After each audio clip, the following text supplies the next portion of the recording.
Assalamualaikum dan salam sejahtera kepada Puan Syamilah.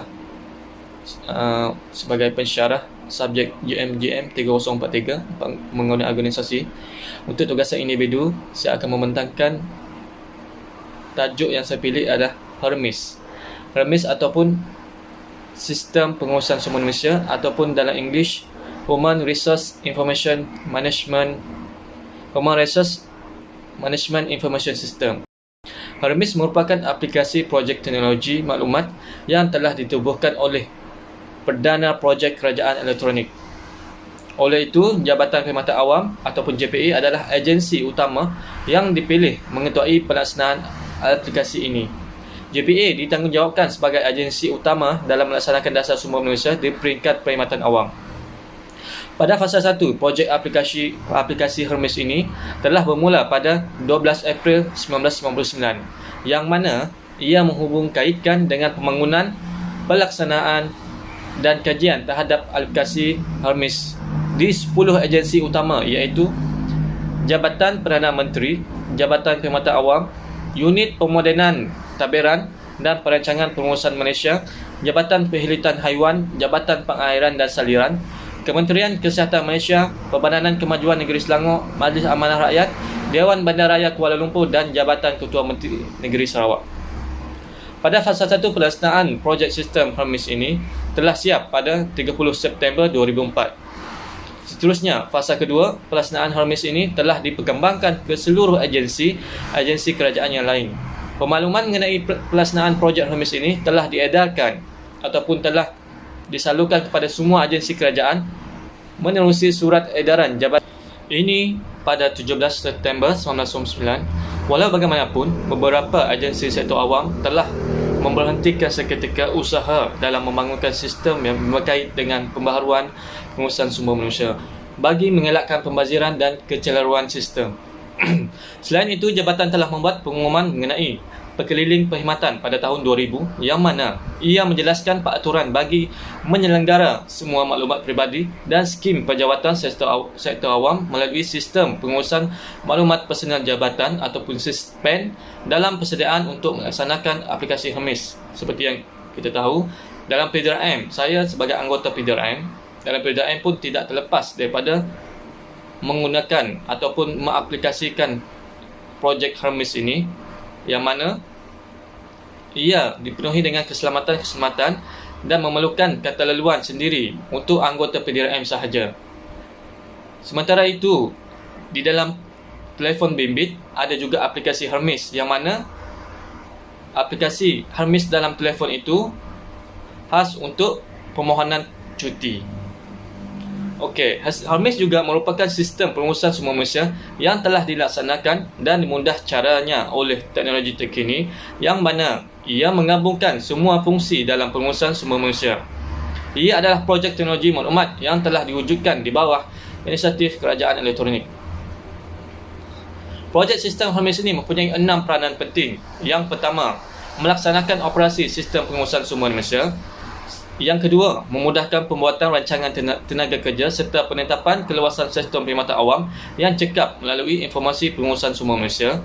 Yang ketiga ialah meningkatkan sistem maklumat sumber manusia yang utuh dan pembaharuan supaya sumber manusia dapat dirancang dengan baik dan teliti. Dan keempat pula ialah mewujudkan suatu sistem maklumat sumber manusia yang sistematik dan juga terbuka bagi memenuhi segala perihal mengenai pengurusan di peringkat-peringkat agensi yang lain. Manakala yang kelima adalah membantu negara dalam mewujudkan persekitaran yang tanpa kertas ataupun paperless. Yang terakhir, pembangunan yang horizontal dan memudahkan komunikasi, menyusun semula proses pelaksanaan sistem sumber manusia dan capaian melalui internet. Seterusnya, objektif HERMIS adalah memastikan pengurusan perangkaan tenaga kerja dan penetapan medium perkhidmatan sektor awam yang bermanfaat dengan adanya sistem maklumat pengurusan sumber manusia yang efektif. Kedua adalah melaksanakan langkah-langkah untuk melaksanakan rancangan pengurusan sumber manusia. Ketiga, memajukan sistem perancangan sumber manusia yang tersusun bertujuan memastikan ia berkesan. Seterusnya, mengintegrasikan sistem secara horizontal dan mempermudahkan lagi untuk berkomunikasi dan menyelaraskan segala bentuk sumber manusia dan dicapai melalui internet. Yang kelima adalah membantu membina suasana tanpa kertas. Yang keenam adalah mengadakan suatu sistem manusia yang fleksibel dan teratur serta terbuka untuk menenangkan segala kepentingan pengurusan di semua agensi. Seterusnya, konsep dan falsafah Hermes. Aplikasi Hermes ini diwujudkan dan dirancang penggunaannya berpandukan matlamat, visi dan strategi pengurusan sumber manusia dan tindakan-tindakan yang terbaik. Pengurusan sumber manusia telah menyelaraskan dan mengemaskini sistem dan peranannya dalam sistem yang lama ataupun sistem manual kepada 10 nama baru melalui Hermes. Contoh sistem lama.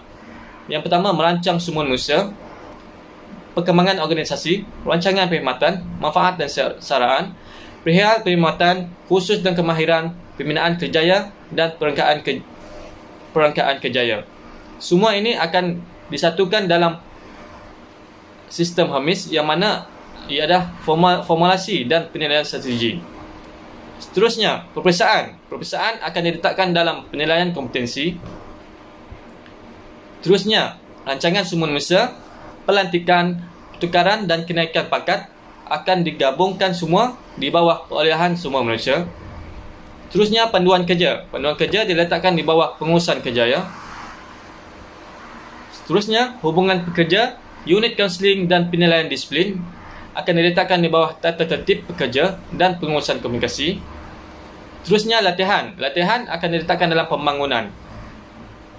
Terusnya, penentuan dalam perkhidmatan, mengurus gaji, penilaian prestasi dan sasaran akan diletakkan dalam penilaian prestasi. Pengistirahan aset pula yang diletakkan pada pengendalian rekod peribadi. Pengurusan gaji, rancangan perkhidmatan, prosesan pinjaman, keperluan dan kemudahan kesihatan, proses sesuatu yang dituntut, cuti dan pergerakan gaji akan digabungkan semua, diletakkan di bawah pengurusan faedah, ganjaran dan sasaran. Dan yang terakhir adalah selesai tempoh berkhidmat akan diletakkan di bawah pendapatan perkhidmatan. Seterusnya, ciri-ciri Hermes. Yang pertama, digerakkan melalui pelaksanaan. Kedua adalah kaitan tiga bahagian maklumat. Ketiga adalah kemudahan perkhidmatan peribadi. Keempat, bersandarkan laman web. Kelima, gabungan semua fungsi sumber manusia. Keenam, perkongsian ilmu. Ketujuh, peraturan dan atau dasar sumber manusia. Kelapan, keselamatan dan aliran kerja yang terurus. Seterusnya adalah modul aplikasi Hermes. Yang pertama adalah modul pengurusan rekod peribadi yang mana ia berfungsi untuk pengurusan penyimpanan maklumat personal setiap pegawai. Yang kedua adalah modul data penjawatan, berfungsi untuk mengurus segala maklumat yang berkaitan dengan penjawatan. Yang ketiga adalah modul perolehan sumber manusia, berfungsi untuk mengenal pasti segala yang dikehendaki dalam sumber manusia. Keempat, modul pengurusan prestasi, berfungsi dalam mengurus segala penyediaan apa-apa kemudahan untuk menentukan sasaran kerja semua pegawai setiap tahun dan laporan penilaian prestasi tahunan selaras dengan maklumat organisasi. Kelima adalah modul menguruskan kerjaya, berfungsi memberi kemudahan kepada semua pengurusan untuk melaksanakan pemprosesan penggantian untuk jawatan yang strategik.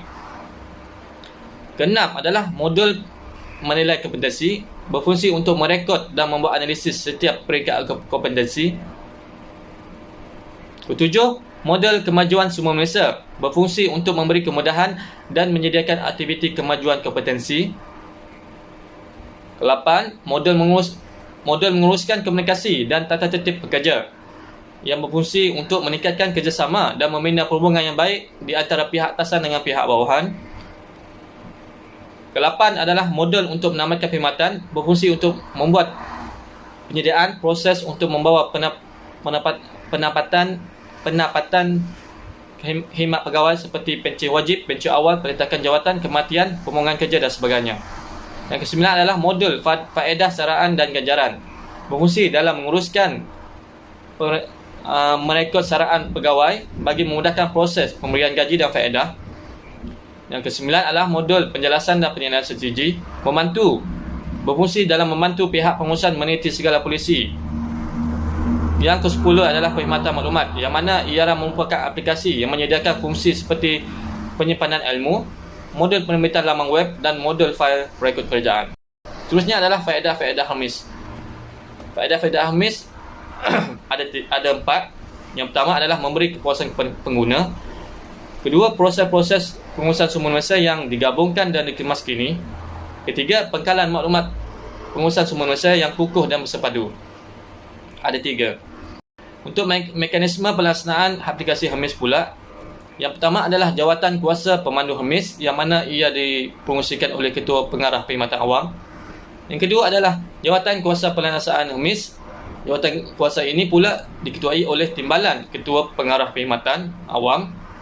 Yang ketiga adalah jawatan kuasa kerja, yang mana jawatan kuasa kerja ini fungsinya adalah membuat pemantauan dan membuat penyelarasan semula pelaksanaan Hermes dan menelaskan ke semua keperluan perisian, penyombongan dan perkakasan untuk membuat pelaksanaan Hermes, dan sentiasa membuat pemantauan pengoperasian aplikasi Hermes.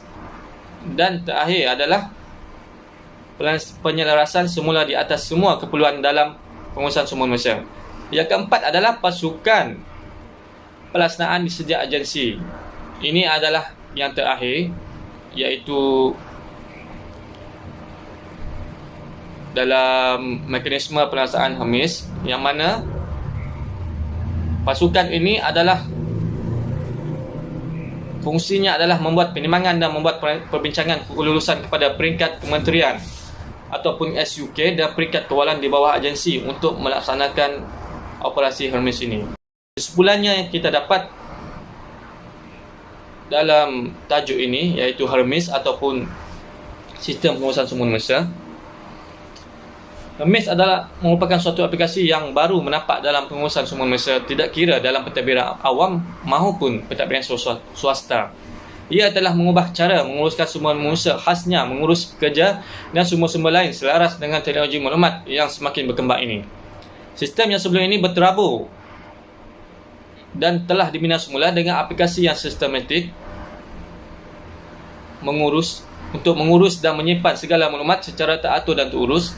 Dan perkembangan dalam penggunaan Hermes ini telah menjadi keperluan setiap organisasi awam ataupun organisasi swasta untuk menggerakkan segala kepakaran dalam membentuk sistem maklumat yang cekap dan cemerlang.